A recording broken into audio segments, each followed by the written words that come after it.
Okay, let's talk about privacy. Privacy is a basic human freedom, right? But what if artificial intelligence just entirely removes it? We are really stepping into this completely new era. It's no longer just about, drawing the curtains in your home. It's about whether you have the fundamental freedom to just exist without constantly being categorized, measured, and recorded. So I want you to imagine a future where literally every movement, every message, every single action is constantly monitored by intelligence systems. AI could know exactly where you go, what you think, and wildly enough, even what you might do next. And sure, while this could definitely improve safety and maybe prevent crime, it could also create a world with absolute zero personal space. Humans might just begin living in constant fear of observation. So the real ultimate question we have to ask ourselves is, if AI watches everything, are you ever truly alone? To really wrap our heads around our digital reality, we have to look at this concept called the information panopticon, which was famously adapted by the scholar Shoshana Zuboff. Originally, a panopticon was a physical prison, right? The guards could see any inmate, but the inmates couldn't see the guards. And because they never knew exactly when they were being watched, they basically had to behave as if they were being watched all the time. Today, that invisible architecture isn't made of bricks. It is made of data, algorithms, and those smart devices we all carry in our pockets. And look, this isn't just some wild academic speculation. Modern governments are actively acknowledging AI as this ultimate, inescapable observer. The explicit goal, openly stated by figures like the UK Home Secretary, is to use these exact systems to basically maintain a constant, unblinking gaze over the public. But well before governments started adopting AI on this kind of massive scale, tech companies were already pioneering a whole new economic model, and it's one that treats your private life as essentially a free resource, just waiting to be mined. Zuboff calls this massive engine surveillance capitalism. Here's how it works. Your emotions, your daily commute, those late-night internet searches, they are all harvested completely for free. This behavioral data is then fed directly into machine learning algorithms to create what are called prediction products. These companies aren't really just selling your data anymore, they are selling the absolute certainty of what you are going to do next. And the ambitions here are just absolutely staggering. Our data isn't just a record of the past. It's practically a real-time tether. Think about what it means when tech leaders, like the CEO of OpenAI, describe AI as having the context of every single conversation you've ever had. It isn't just reflecting who you are.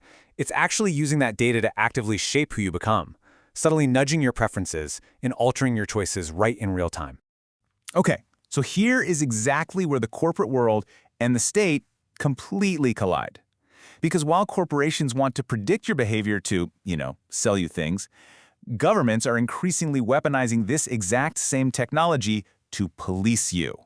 AI-powered facial recognition is fundamentally rewiring the public square as we know it. And this isn't just isolated to one specific region. We're actually seeing this reality being actively tested at public events in democracies like the US and the UK right now, and it's already fully deployed for mass social control in authoritarian regimes. Because think about it, when massive CCTV networks merge with AI facial recognition, the very idea of just blending into a crowd completely vanishes. Take China's network, for example, which boasts an estimated 200 million cameras, allowing authorities to track individuals continuously. Public anonymity, your freedom to just be a face in the crowd, is literally obliterated. Which brings us to the really chilling reality of predictive policing.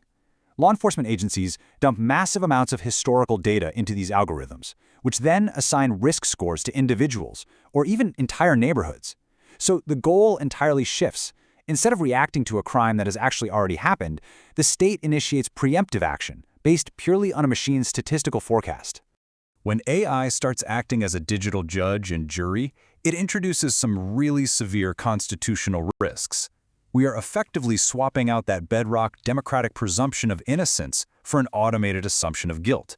And because these models are completely opaque, black boxes trained on historical data, they almost always inherit our worst human biases.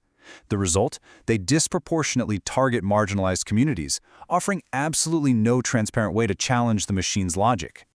So this brings us to a really fascinating, yet kind of terrifying clash between human biology and digital permanence. This is the exact point where the technical reality of AI collides head-on with our legal systems.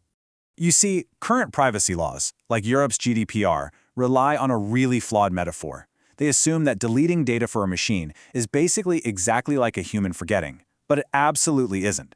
Human memory naturally fades over time, which allows us to grow, change, and importantly, be forgiven. Machine memory, however, is indelible. Once an AI model is trained on your data, trying to extract or somehow forget that specific information from a massively complex neural network is technically bordering on impossible. The philosopher Montaigne once famously said, "Nothing fixes a thing so intensely in memory as the wish to forget it." And man, in the context of AI, the legal right to be forgotten just completely falls apart. Humans forget, but machines perfectly remember. Your past mistakes, your choices, and all your data points could potentially follow you forever, locked inside a predictive model. So, because machines literally cannot forget, and because both corporations and governments are highly incentivized to just keep watching us, advocacy groups are really sounding the alarm right now. We urgently need robust human rights frameworks. We honestly have to stop treating digital privacy as some sort of luxury and start actually defending it as a fundamental human right. To protect against this digital panopticon, human rights advocates argue that we really must draw hard red lines. They're pointing to strict measures, like absolute bans on the use of facial recognition for pervasive mass surveillance and mandatory transparency rules, so you always know exactly when and exactly how an AI is analyzing you. Now, you often hear that old argument, well, if you have nothing to hide, you have nothing to fear, right? But as Shoshana Zuboff argues, that completely misses the entire point. Privacy is not about concealing a crime or hiding some kind of wrongdoing. Privacy is the fundamental, absolutely necessary space required to develop your own unique human identity, completely free from the constant pressure of an external observer. So I really want to leave you with this final, pretty provocative thought. If you are constantly watched, your behaviors perfectly predicted, and your past perfectly remembered by a machine that subtly nudges your future choices, do you still have free will? The fight for privacy in the age of AI isn't just about data protection anymore. It is quite literally the fight for what makes us human.